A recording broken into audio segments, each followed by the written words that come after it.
Hi friends, എല്ലാ കൂട്ടുകാർക്കും പുതിയൊരു വീഡിയോയിലേക്ക് സ്വാഗതം. ഞാൻ കുറച്ച് അരി എടുത്തിട്ടുണ്ട്, ഒരു കുപ്പി എടുത്തിട്ടുണ്ട്. പിന്നൊരു നാളെ ഒരു കുഞ്ഞിക്കുട്ടൻ്റെ ബർത്ത്ഡേ ആണ്. അപ്പോൾ പെട്ടെന്ന് എന്തെങ്കിലും ഒന്ന് ചെയ്തൊന്ന് നോക്കാമെന്നോർത്ത് ഒരു ഫോട്ടോയ്ക്ക് പറഞ്ഞിട്ടുണ്ട്. അതിപ്പോൾ കിട്ടും. അപ്പോഴേക്ക് ഞാൻ കുറച്ച് കളറ് എടുത്തിട്ടുണ്ട്. ഈ കളറ് കുറച്ച് അരിയിലേക്ക് കുറച്ചായിട്ട് ഒഴിച്ച് മൊത്തം ഒന്ന് മിക്സ് ചെയ്തിട്ട് കുപ്പിയിലൊന്ന് ചെയ്യാമെന്നാണ് വിചാരിക്കുന്നത്. ഒന്ന് ചെയ്ത് നോക്കട്ടെ. കുറച്ച് കളറ് കുറച്ച് അരിയിലേക്ക് ഒഴിച്ചിട്ട് മിക്സ് ചെയ്യണം. രാത്രിക്ക് എടുക്കുന്നത്, അതുകൊണ്ട് അധികം വെട്ടമൊന്നും ഉണ്ടാവില്ലായിരിക്കും. ഒന്ന് ട്രൈ ചെയ്ത് നോക്കട്ടെ.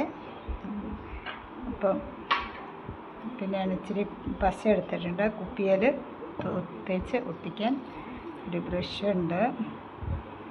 അപ്പോൾ ഒന്ന് ചെയ്ത് നോക്കാം. അരിയിൽ ഞാൻ ഇച്ചിരി കളറ് ആക്കിയിട്ട് കാണിക്കാം. അരിയിലേക്ക് കുറച്ച് പെയിൻ്റ് ആക്കിയിട്ട് എല്ലാം ഒന്ന് മിക്സാക്കി ഒന്ന് ഉണങ്ങാനിട്ടു. നമ്മുടെ അരി ഉണങ്ങിയിട്ട് കുപ്പിയിലേക്ക് ഒട്ടിക്കണം. ഞാൻ പെട്ടെന്ന് ചെയ്യുന്നതുകൊണ്ടാണ് മൊത്തം നിങ്ങളെ കാണിക്കാത്തത്. അതുകൊണ്ട് ഇതിങ്ങനെ കട്ട പിടിച്ച് പോകാണ്ട് എല്ലാം കൂടെ ഒന്ന് ഉണക്കിയെടുക്കണം. ഇപ്പോൾ ഫാനിൻ്റെ അടിയിൽ വെച്ചിട്ടുണ്ട്. അതിങ്ങനെ എല്ലാം കൂടെ ഒന്നിച്ച്, എല്ലാം വേറെ മിക്സ് ചെയ്തിട്ട് എല്ലാം കൂടെ ഒന്നിച്ചിട്ടുണ്ട്. അപ്പോൾ അതിൽ 1-2 ശരിക്കും ഉണങ്ങാത്തതുകൊണ്ട് കട്ടയൊക്കെ ഉണ്ട്. പല കളറാണ്. കുറച്ച് വെള്ള, കുറച്ച് പച്ച, ഓറഞ്ച്, ചുവപ്പ്, ഇത്രയും കളർ ഇട്ടിട്ടുണ്ട്. ഇത് ഉണങ്ങിയെടുത്തിട്ട് നമുക്ക് ഈ കുപ്പിയിൽ കുറച്ച് പശ തൂത്തിട്ട് ഒട്ടിച്ച് നോക്കാം. എന്നിട്ട് ഫോട്ടോ ഒട്ടിക്കാം. ഫോട്ടോ കൈ കിട്ടിയില്ല. ഫോട്ടോ പിള്ളേർ വരുമ്പോൾ തരും. അതുകൊണ്ട് ആ ഫോട്ടോ കാണിക്കാത്ത, ഫോട്ടോ വെച്ച് ഒട്ടിച്ചിട്ട് നിങ്ങൾക്ക് ഞാൻ കാണിച്ചു തരാവേ. കുപ്പിയിൽ ഒട്ടിക്കുക.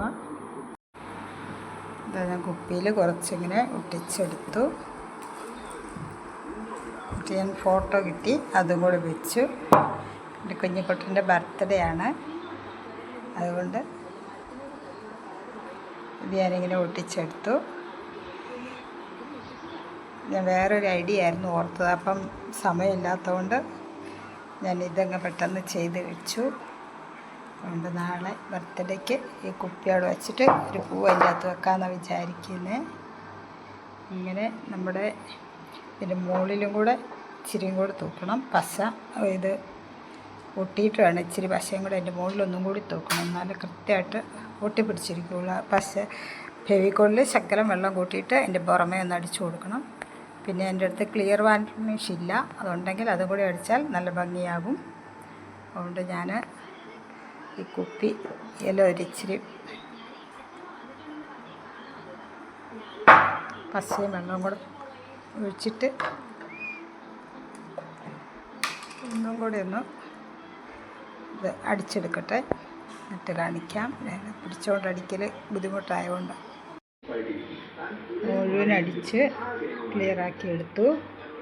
അപ്പോൾ ഇതാണ് അതിൻ്റെ final look.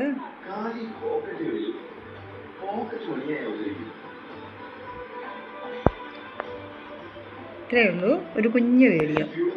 Okay, Tata, by.